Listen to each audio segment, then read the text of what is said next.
வணக்கம். மதிமுகம் செய்திகள். இன்றைய முக்கிய நிகழ்வுகளை பார்ப்பதற்கு முன்பாக தலைப்பு செய்திகளை பார்க்கலாம். இந்திய அரசியல் சாசன தினம், உச்சநீதிமன்றத்தில் பிரதமர் மோடி உரை. கனிம சுரங்கத்திற்கு அனுமதி, ஒன்றிய அரசுக்கு வைகோ கண்டனம். இந்திய அரசியலமைப்பு தினம், ராகுல் காந்தி வாழ்த்து. அமைச்சர் KN நேரு காய்ச்சல் காரணத்தால் மருத்துவமனையில் அனுமதி.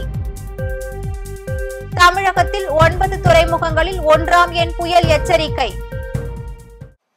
இந்திய அரசியல் சாசன தினத்தை ஒட்டி உச்ச நீதிமன்றத்தில் இன்று பிரதமர் மோடி உரையாற்றினார். கடந்த 1949ஆம் ஆண்டு நவம்பர் 26ஆம் தேதி இந்திய அரசியலமைப்பு ஏற்றுக்கொள்ளப்பட்டதை அடுத்து அரசியலமைப்பு சட்டம் 1950ஆம் ஆண்டு ஜனவரி மாதம் 26ஆம் தேதி நடைமுறைக்கு கொண்டுவரப்பட்டதை தொடர்ந்து இந்திய அரசியலமைப்பு சட்டம் இயற்ற பாடுபட்ட அனைவருக்கும் மரியாதை செலுத்தும் விதமாக பிரதமர் மோடி தலைமையிலான மத்திய அரசு கடந்த 2015ஆம் ஆண்டு நவம்பர் 26ஆம் தேதி சட்ட தினம் கொண்டாட உத்தரவிட்டது. அதன்படி இந்திய அரசியலமைப்பு சட்ட தினத்தை கொண்டாடும் விதமாக பாரத பிரதமர் மோடி இன்று உச்ச நீதிமன்றத்தில் உரையாற்ற உள்ளார். இதில் தலைமை நீதிபதி சஞ்சீவ் கண்ணா மற்றும் நீதிபதிகள் PR காவி சூரியகாந்த், உச்ச நீதிமன்ற பார் கவுன்சில் தலைவர் கபில் சிபல் உள்ளிட்டோர் பங்கேற்க உள்ளதாகவும் மக்களவை எதிர்க்கட்சி தலைவர் ராகுல் காந்தி பேசுவதற்கும் முறைப்படி அழைப்பு விடுக்கப்பட்டுள்ளதாகவும் தகவல்கள் வெளியாகியுள்ளது. அரிட்டாபட்டியில் கனிம சுரங்கத்திற்கு அனுமதி வழங்கிய ஒன்றிய அரசுக்கு வைகோ கண்டனம் தெரிவித்துள்ளார். தமிழகத்தின் முதல் பல்லுயிர் தலமாக விளங்கும் மதுரை மாவட்டம் அரிட்டாபட்டி கிராமத்தில் 7 மலைகளை கொண்ட பிரதான சின்னங்கள், அரிய வகை பறவைகள் உள்ளன. அரிட்டாபட்டி பல்லுயிர் பாரம்பரிய தலம் அழகர் மலை அருகே டங்ஸ்டன் சுரங்கம் அமைக்க வேதாந்தா நிறுவனத்திற்கு மத்திய அரசு கடந்த 2022ஆம் ஆண்டு அனுமதி அளித்திருந்தது. இந்நிலையில் அரிட்டாபட்டியில் வேதாந்தா நிறுவனம் கனிம சுரங்கம் அமைப்பதற்கு தமிழ்நாடு அரசு எந்த அனுமதியும் வழங்கக்கூடாது என்றும், ஸ்டெர்லைட் ஆலையை போன்று இன்னொரு சுற்றுச்சூழல் சீரழிவுக்கு இடம் அளித்துவிடக் கூடாது என்றும் மதிமுக பொதுச் செயலாளர் வைகோ கண்டனம் தெரிவித்துள்ளார். இந்திய அரசியலமைப்பு தினத்தை ஒட்டி மக்களவை எதிர்க்கட்சி தலைவர் ராகுல் காந்தி வாழ்த்து தெரிவித்துள்ளார். உங்கள் அனைவருக்கும் அரசியலமைப்பு தின வாழ்த்துக்கள். நீதியும் உரிமையும் அனைவருக்கும் சமமாக இருக்க வேண்டும் என்பதே நமது அரசியலமைப்பின் அடிப்படை அம்சமாகும். ஒவ்வொருவரும் சுயமரியாதையுடன் வாழ வாய்ப்பு கிடைக்க வேண்டும். சமூகத்தின் ஏழ்மையான மற்றும் மிகவும் பாதிக்கப்படக்கூடிய பிரிவினரை பாதுகாக்க அரசியலமைப்பு ஒரு சக்தி வாய்ந்த கருவியாகும். அது எவ்வளவு வலிமையாக இருக்கிறதோ அவ்வளவு வலிமையாக நம் நாடு இருக்கும். இந்நாளில் அரசியலமைப்பின் யோசனையை பாதுகாத்த போராளிகள் மற்றும் தியாகிகள், அரசியலமைப்பின் சபையின் ஒவ்வொரு உறுப்பினருக்கும் அஞ்சலி செலுத்தும் போது அதை பாதுகாப்பதற்கான எனது உறுதிமொழியை மீண்டும் வலியுறுத்துகிறேன் என பதிவிட்டுள்ளார். அமைச்சர் KN நேரு உடல்நலக் குறைவின் காரணமாக அப்பல்லோ மருத்துவமனையில் அனுமதிக்கப்பட்டுள்ளார். திமுக முதன்மை செயலாளரும் நகராட்சி நிர்வாகத்துறை அமைச்சருமான KN நேரு காய்ச்சல் காரணமாக சென்னை 1000 விளக்கு அப்பல்லோ மருத்துவமனையில் அனுமதிக்கப்பட்டுள்ளார். அங்கு அவருக்கு சிகிச்சை அளிக்கப்பட்டு வருகிறது. மழைக்கால முன்னெச்சரிக்கை நடவடிக்கைகள் குறித்து ஆய்வு மேற்கொண்டு வந்த அமைச்சர் KN நேரு உடல் சோர்வு ஏற்பட்டு காய்ச்சல் ஏற்பட்டிருப்பதாகவும், மேலும் மருத்துவ சிகிச்சைகளுக்கு பின் தன்னுடைய வழக்கமான பணிகளை தொடர்வார் எனவும் மருத்துவர்கள் தெரிவித்துள்ளனர். வங்கக்கடலில் நிலவும் காற்றழுத்த தாழ்வு மண்டலம் காரணமாக 9 துறைமுகங்களில் 1ஆம் எண் புயல் எச்சரிக்கை கூண்டு ஏற்றப்பட்டுள்ளது. வங்கக்கடலில் நிலவும் காற்றழுத்த தாழ்வு மண்டலம் காரணமாக டெல்டா மாவட்டங்களில் மிதமான மழை முதல் இடி மின்னலுடன் கூடிய கனமழை பெய்யும் என வானிலை ஆய்வு மையம் தெரிவித்துள்ளது.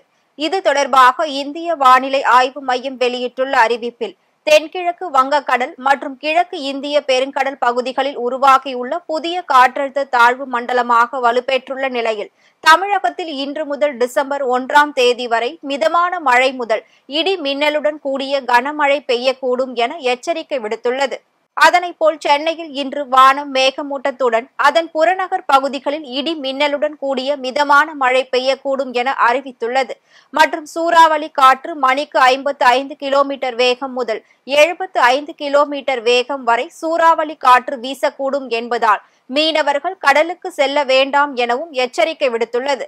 இதற்கிடையே வங்கக்கடலில் புதிய காற்றழுத்த தாழ்வு மண்டலம் வலுப்பெற்று இருப்பதால் சென்னை, கடலூர், நாகப்பட்டினம், எண்ணூர், காட்டுப்பள்ளி, புதுச்சேரி, காரைக்கால், பாம்பன், தூத்துக்குடி ஆகிய 9 துறைமுகங்களில் 1ஆம் எண் புயல் எச்சரிக்கை கூண்டு ஏற்றப்பட்டுள்ளது.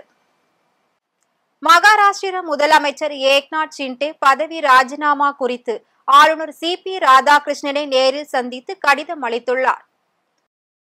மகாராஷ்டிரா சட்டப்பேரவை தேர்தலில் பாஜக கூட்டணி வெற்றி பெற்ற நிலையில் தற்போதைய முதலமைச்சர் ஏக்நாத் ஷிண்டே இன்று ராஜ்பவனில் ஆளுநர் சி.பி. ராதாகிருஷ்ணனை நேரில் சந்தித்து தன்னுடைய ராஜினாமா கடிதத்தை வழங்கியுள்ளார். இவரது பதவி ராஜினாமாவை தொடர்ந்து அடுத்த முதல்வர் யார் என்பது பற்றிய அறிவிப்புகள் விரைவில் அறிவிக்கப்படும் என்று ஆளுநர் சி.பி. ராதாகிருஷ்ணன் தெரிவித்துள்ளார். இந்நிலையில் மகாராஷ்டிராவின் அடுத்த முதல்வராக துணை முதல்வர் வேதேந்திர பட்னாவிஸ் தேர்ந்தெடுக்கப்படலாம் என பாஜக சார்பில் தகவல்கள் வெளியாகியுள்ளது. பொங்கல் தினத்தன்று நடக்கவிருந்த பட்டய கணக்காளர் தேர்வு தேதி மாற்றம் செய்யப்பட்டுள்ளது. இந்திய பட்டய கணக்காளர்கள் நிறுவனம் அறிவித்துள்ளது.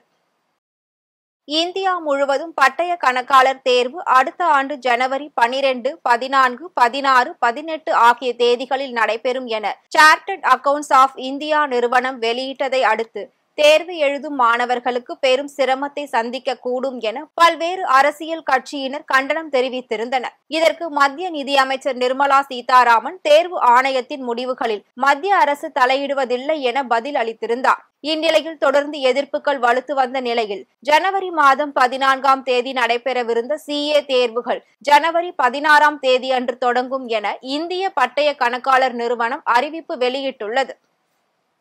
காரியாபட்டி அருகே பல்வேறு வளர்ச்சி திட்ட பணிகளை தமிழ்நாடு நிதியமைச்சர் தங்கம் தென்னரசு திறந்து வைத்தார்.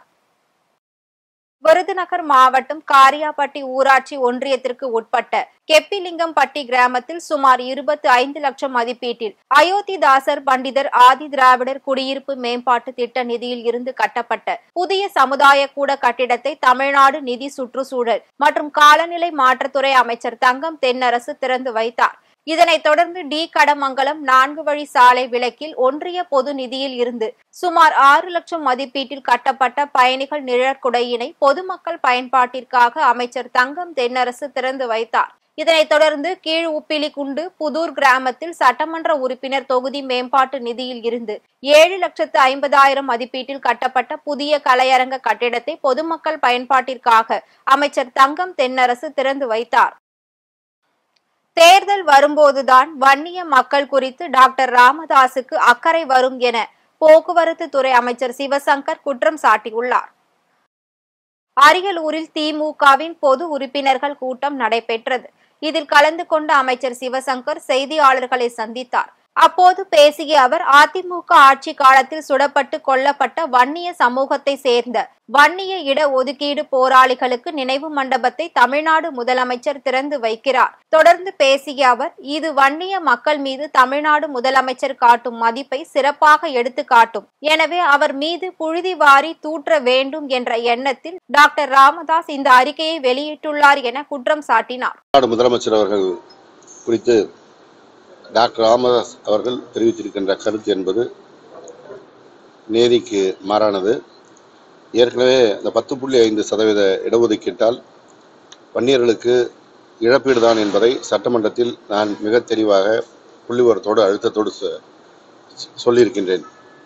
எனவே மீண்டும் மீண்டும் அதை அவர் பேசுவது என்பது வன்னியர் மக்களை ஏமாற்றுவதற்கான முயற்சியாகத்தான் அமைந்திருக்கிறது. ஒரு உதாரணத்துக்கு சொல்ல வேண்டும் என்றால், அரியலூர் அரசு கல்லூரியில் MBC இடஒதுக்கீடு 20% என்றால் அது இங்கே பெரும்பான்மையாக இருக்கின்ற வன்னியர் மக்கள் தான் முழுமையாக அந்த மாணவர்களுக்கு தான் கிடைக்கிறது. திருவள்ளூர் மாவட்டம் பழவேற்காட்டில் வங்கக்கடலில் நிலவும் குறைந்த காற்றழுத்த தாழ்வு மண்டலத்தின் காரணமாக மீனவர்கள் கடலுக்கு செல்ல வேண்டாம் என மீன்வளத்துறை அறிவித்துள்ளது. திருவள்ளூர் மாவட்டம் பழவேற்காட்டில் வங்கக்கடலில் நிலவி வரும் காற்றழுத்த தாழ்வு மண்டலம் காரணமாக கடலில் 75 கிலோமீட்டர் வரை பலத்த காற்று வீசக்கூடும் என்பதால் மீனவர்கள் கடலுக்கு செல்ல வேண்டாம் என வானிலை ஆய்வு மையம் எச்சரிக்கை விடுத்துள்ளது. இதனால் சுமார் 5000த்திற்கும் மேற்பட்ட மீனவர்கள் மீன்பிடிக்க கடலுக்கு செல்லவில்லை. மேலும் நேற்று கடலுக்கு சென்ற மீனவர்களை உடனடியாக கடலில் இருந்து கரைக்கு திரும்பவும் மீனவர்கள் அறிவுறுத்தியுள்ளனர். தமிழகத்தில் கல்விக்கு அதிக முக்கியத்துவம் அளிப்பதால் மாணவர்கள் 50% உயர்கல்வி பெறுவதாக துணை சபாநாயகர் பிச்சாண்டி பேசியுள்ளார். வேலூர் மாவட்டம் காட்பாடியில் தொழில்நுட்ப பல்கலைக்கழகத்தின் கல்வி உதவித்தொகை வழங்கும் விழா அப்பல்கலைக்கழகத்தின் வேந்தர் விஸ்வநாதன் தலைமையில் நடைபெற்றது. இவ்விழாவில் தமிழகத்தின் துணை சபாநாயகர் பிச்சாண்டி சிறப்பு அழைப்பாளராக பங்கேற்று 720 மாணாக்கர்களுக்கு உதவித்தொகை வழங்கினார். அதனைத் தொடர்ந்து தமிழக அரசு உயர்கல்வி பயிலும் மாணவர்களுக்காக மாதந்தோறும் 1000 ரூபாய் உதவித்தொகையும், நான் முதல்வன் திட்டத்தின் கீழ் வேலைவாய்ப்பு என கல்விக்காக தமிழகத்தில் முன்னுரிமை அளிக்கப்பட்டு வருவதாகவும், இந்தியாவில் தமிழக மாணவர்கள் மட்டுமே 50% பேர் உயர்கல்வி பயிலுவதாக கூறினார். மேலும் மாணவர்களின் உயர்கல்விக்காக தமிழக அரசு முக்கியத்துவம் அளிப்பதால் மாணவர்கள் தடையில்லாமல் கல்வி பயின்று முன்னேற்றம் அடைய வேண்டும் எனவும் அறிவுரை வழங்கினார். மயிலாடுதுறையில் போக்கியத்திற்கு குடியிருந்த வீட்டை விற்பனை செய்த பெண்ணின் மீது நடவடிக்கை எடுக்க வலியுறுத்தி மாவட்ட ஆட்சியரிடம் பாதிக்கப்பட்ட நபர் கோரிக்கை மனு அளித்துள்ளார். மயிலாடுதுறை மாவட்டம் சீர்காழி அருகே ராமச்சந்திரன் உமா தம்பதியினர் போக்கியத்திற்காக குடியிருந்த தன்னுடைய வீட்டை விற்பனை செய்வதாக கூறி வெள்ளைச்சாமி என்பவரிடம் இருந்து 34 லட்சம் ரூபாய் பணத்தை பெற்றுக்கொண்டு கிரயம் செய்யாமல் மற்றொருவருக்கு விற்பனை செய்ய முயற்சித்துள்ளனர். இதனால் ஏமாற்றம் அடைந்த வெள்ளைச்சாமி காவல் நிலையத்தில் புகார் அளித்தும் நடவடிக்கை மேற்கொள்ளாததால் மாவட்ட ஆட்சியர் மகாபாரதியிடம் கோரிக்கை மனு அளித்துள்ளார். மனுவை ஏற்ற மாவட்ட ஆட்சியர் அப்பெண்ணின் மீது வழக்கு பதிவு செய்து நடவடிக்கை மேற்கொள்ளும்படி காவல்துறையினருக்கு உத்தரவிட்டுள்ளார். ஏமாற்றிய அந்த பெண் உமா மீது பல்வேறு மோசடி வழக்குகள் நிலுவையில் உள்ளது குறிப்பிடத்தக்கது. நான் அந்த வீட்டுக்கு ராமச்சந்திரோட ஒய்ஃப் உமா உமா அந்த வீட்டை என்கிட்ட போக்கித்து கொடுத்தாங்க. 3 லட்சம் கொடுத்து நான் போக்கியம் போட்டு அக்ரிமெண்ட் வச்சிருக்கிறேன். 3 லட்சம் போட்டு வாங்கி வச்சிருக்கிறேன்.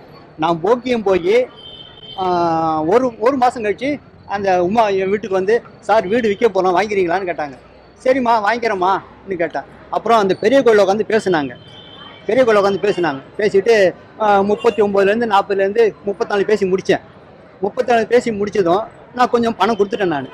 ஆனால் வீட்டில் வந்து வாங்கும்போது, சார் எதாக இருந்தாலும் எங்கள் அம்மா அப்பாட்ட சொல்லிடாதீங்க சார் சொன்னாங்க. பக்கத்து வீடு அவங்க அம்மா அப்பா வீடு, பக்கத்து வீடு தான். சார் எதாக இருந்தாலும் எங்கள் அம்மா அப்பாட்ட சொல்லிடாதீங்கன்னு சொன்னாங்க. நான் கேட்டேன், என்னம்மா பேசுகிறீங்க, எனக்கு ஒன்றும் புரியல, ஏன்னா ஒரு 2 ரூபாயா பல லட்சம் கொடுத்து வாங்குறீங்க, அம்மா அப்பா தெரியாமல் செஞ்ச நல்லது எனக்கு நல்லதாக படலமா, இது எனக்கு சரியாக வரலன்னு. இல்லை சார் உங்களுக்கு விவரம் தெரியாது, நான் ரீஸ் பண்ணி கொடுத்துட்டு பேங்கில் பத்திரம் வச்சுருக்கேன் சார், உங்களுக்கு ரீஸ் பண்ணி கொடுத்துட்டு பத்திரத்தை எடுத்து ரீஸ் பண்ணி கொடுத்துட்டு உங்களுக்கு எங்கள் அம்மாட்ட பேசிக்கங்க சார். நான் நம்பிட்டேன் அவ்வளோதான், நம்பி தான் ஏமாந்து போயிட்டேன். அப்பா எல்லாம் வாங்கிட்டாங்க. அதுக்கப்புறம் பணத்தை வாங்கின பிறகு வீட்டுக்கு அவங்க அம்மா அப்பா வாரம் வருவாங்க பக்கத்து வீட்டுக்கு. நான் போய் கேட்பேன், என்னம்மா பணம் வாங்கிட்டீங்களா, ரீஸ் பண்ணி கொடுமா கேட்டேன். சார் செஞ்சு கொடுக்குறேன் சார், செஞ்சு 1.5 வருஷம் ஏமாத்தி 1.25 வருஷம் ஏமாத்திட்டு வந்தாங்க.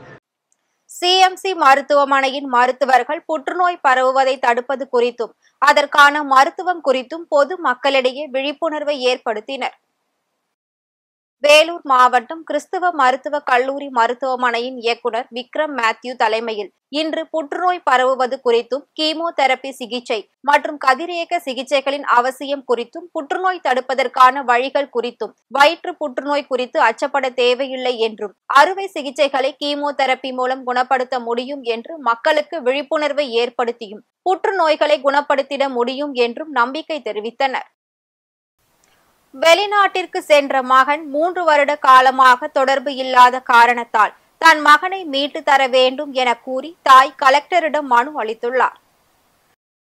திருப்பத்தூர் மாவட்டம் நாற்றம்பள்ளி அடுத்த தோழன் தெரு பகுதியை சேர்ந்த தங்கவேலு என்பவர் கடந்த 2014ஆம் ஆண்டு மலேசியாவிற்கு வேலைக்கு சென்றுள்ளார். இந்நிலையில் திருப்பத்தூர் மாவட்ட ஆட்சியர் அலுவலகத்தில் நடைபெற்ற மக்கள் குறை தீர்ப்பு கூட்டத்தில் தங்கவேலுவின் தாய் அலமேலு மனு ஒன்றை அளித்தார். அந்த மனுவில் கடந்த 3 வருடத்திற்கு முன்பு தன்னிடம் தொலைபேசியில் பேசியதாகவும், அன்றிலிருந்து இன்று வரை தன்னுடைய மகன் குறித்து எந்த ஒரு தகவலும் இதுவரை வரவில்லை, எனவே தனது மகனை மீட்டு தரும்படி தாய் அலமேலு மனு அளித்துள்ளார். எங்க தம்பி பேர் தங்கவேலு.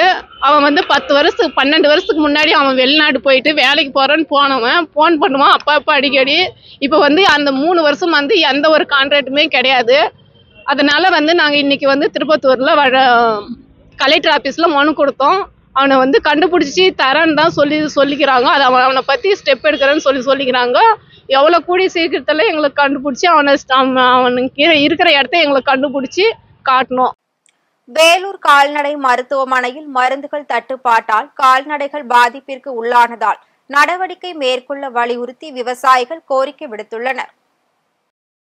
வேலூர் மாவட்டம் குடியாத்தம் அருகே இயங்கி வரும் கால்நடை மருத்துவமனையில் மருந்துகள் தட்டுப்பாடு ஏற்பட்டிருப்பதால் குடியாத்தம் சுற்றியுள்ள கிராமங்களின் கால்நடைகள் உடம்பில் உனிப்பூச்சிகள் உள்ளதாகவும் ஆடு மற்றும் பசுமாடுகள் நோய் தொற்றுகளால் பாதிக்கப்பட்டு வலுவிழந்து நாளடைவில் உயிரிழக்கும் அபாயம் ஏற்பட்டுள்ளதாகவும் விவசாயிகள் மிகுந்த வேதனை அடைந்துள்ளனர். மேலும் கால்நடை மருத்துவமனைகளில் போதிய மருந்துகள் இருப்பு வைக்க வேண்டும் என்று விவசாயிகள் தமிழக அரசிற்கு கோரிக்கை விடுத்துள்ளனர்.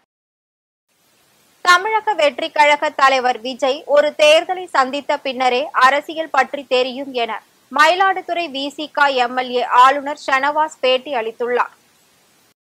மயிலாடுதுறையில் நடைபெற்ற விடுதலை சிறுத்தைகள் கட்சி நிர்வாக மறுசீரமைப்பு ஒருங்கிணைப்பு குழு கூட்டத்தில் பங்கேற்ற சட்டமன்ற உறுப்பினர் ஆளுநர் ஷா நவாஸ் செய்தியாளர்களிடம் பேசுகையில், நிர்வாக மறுசீரமைப்பிற்காக தமிழகம் முழுவதும் 234 மாவட்ட செயலாளர்களை நியமனம் செய்வதற்கான பணிகள் மேற்கொள்ளப்பட்டு வருவதாகவும், ஆட்சி அதிகாரத்தில் பங்கு என கடந்த 1999ஆம் ஆண்டு திருமாவளவன் முன்வைத்த கருத்தை பலரும் பின்பற்றுவதாகவும், வருகின்ற தேர்தலில் தமிழக வெற்றி கழகத்தின் தலைவர் விஜய் ஒரு தேர்தலை தனித்து சந்தித்தால் மட்டுமே அரசியல் நிலை தெரியும் என கூறியுள்ளார். மேலும் பொங்கல் தினத்தன்று CA தேர்வுகள் நடத்துவதில் மத்திய அரசு சமமாக பார்க்க வேண்டும் என்றும், தமிழர்களின் உணர்வை புறக்கணித்து இந்தியை திணிப்பதை ஏற்றுக்கொள்ள முடியாது என்றும், ஆளுநரை துணைவேந்தரை நியமனம் செய்வது ஏற்புடையதல்ல என்றும் இவ்வாறு அவர் பேசினார். மயிலாடுதுறை, பூம்புகார், சீர்காழி ஆகிய 3 சட்டமன்ற தொகுதிகளுக்கும் பொறுப்புகளுக்கான விண்ணப்பங்களை பெறுவதற்கு என்னையும் தோழர் பால அறவாளி, தோழர் அரசு முருகையன் ஆகியோர் கொண்ட ஒருங்கிணைப்பு குழுவை தலைவர் அவர்கள் அறிவித்தார்கள். அதன் அடிப்படையில் இன்றைக்கு மயிலாடுதுறை மாவட்டத்திற்கு வருகை தந்து தோழர்களிடம் விண்ணப்பங்களை பெறுகிற அந்த நடவடிக்கையில் இறங்கி இருக்கிறோம். நூற்றுக்கணக்கான தோழர்கள் விண்ணப்பங்களை வழங்கி இருக்கிறார்கள். இன்னும் பல 100 பேர் விண்ணப்பம் செய்வதற்கு தயாராக இருக்கிறார்கள். இந்த கட்சி கருத்தியல் வலிமையுள்ள கட்சி, உறுதியுள்ள கட்சி. தலைவர் எழுச்சி தமிழருடைய தலைமை ஏற்று இன்றைக்கு தலித் அல்லாதவர்கள், பெண்கள், இளைஞர்கள் கூட்டம் கூட்டமாக இந்த கட்சியில் இணைந்து கொண்டிருக்கிறார்கள். அதை இன்றைக்கு களத்தில் பார்க்க முடிகிறது, மயிலாடுதுறையிலும் பார்க்க முடிகிறது. அடுத்தடுத்து பூம்புகார் தொகுதிக்கும் சீர்காழி தொகுதிக்கும் செல்ல இருக்கிறோம். அங்கும் இது போன்ற எழுச்சி இருக்கும் என்று நம்புகிறோம். தலைவர் அவர்கள் அறிவித்த இந்த மறுசீரமைப்பு நடவடிக்கை பெரும் வெற்றியை பெற்றிருக்கிறது என்பதை களத்தில் நாங்கள் உணர்கிறோம். அமெரிக்க அதிபராக டொனால்ட் ட்ரம்ப் மீதான குற்றவியல் வழக்கை அமெரிக்க நீதிமன்ற நீதிபதி தள்ளுபடி செய்திட உத்தரவிட்டுள்ளார். அமெரிக்க அதிபர் டொனால்ட் ட்ரம்ப் கடந்த 2020ஆம் ஆண்டு அதிபர் தேர்தலின் முடிவை மாற்றி அமைத்திட முயன்ற குற்றத்திற்காகவும், அரசின் ரகசிய ஆவணங்களை சேமித்து வைத்திருந்த வழக்கு உட்பட பாலியல் குற்றச்சாட்டுகள் மற்றும் குற்றவியல் வழக்குகள் அவர் மீது நீதிமன்றத்தில் நிலுவையில் இருந்துள்ளது. அதிபர் தேர்தலில் வெற்றி பெற்றதை அடுத்து அரசின் ரகசிய ஆவணங்களை சேமித்து வைத்திருந்ததாக தொடரப்பட்ட வழக்குகள் தள்ளுபடி செய்யப்பட்டது. இந்நிலையில் அதிபர் தேர்தல் முடிவை மாற்றி அமைக்க முயன்ற வழக்கு மீண்டும் விசாரணை செய்யப்பட்டதை தொடர்ந்து அமெரிக்க நீதித்துறை கொள்கையில் அதிபர் மீது வழக்கு தொடர அனுமதி இல்லை என கூறி ட்ரம்ப் மீதான குற்ற வழக்கை தள்ளுபடி செய்து உத்தரவிட்டுள்ளது. மீண்டும் தலைப்பு செய்திகள். இந்திய அரசியல் சாசன தினம், உச்சநீதிமன்றத்தில் பிரதமர் மோடி உரை. கனிம சுரங்கத்திற்கு அனுமதி, ஒன்றிய அரசுக்கு வைகோ கண்டனம். இந்திய அரசியலமைப்பு தினம், ராகுல் காந்தி வாழ்த்து. அமைச்சர் KN நேரு காய்ச்சல் காரணத்தால் மருத்துவமனையில் அனுமதி. தமிழகத்தில் 9 துறைமுகங்களில் 1ஆம் எண் புயல் எச்சரிக்கை. இத்துடன் செய்திகள் நிறைவடைந்தன.